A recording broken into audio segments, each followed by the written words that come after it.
We'll guide you through how to make a Steam account. If you find this guide useful, then please consider subscribing and liking the video. First of all, come to the Steam site, steam.steampowered.com, or just come to a search engine, type in Steam like so, and then you can come straight to the site.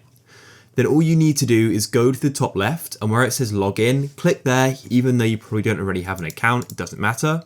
And then what you need to do is scroll down here, and you'll then see the option new to Steam and create an account. So click there, and we can now go and get started. So first of all, enter in your email, and you need to choose your country of residence, and then you need to do this captcha.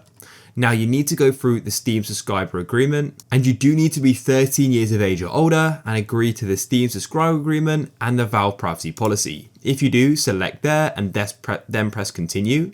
And then what we need to do is go to our email, and you need to click on verify my email address just like so, and we've now verified it.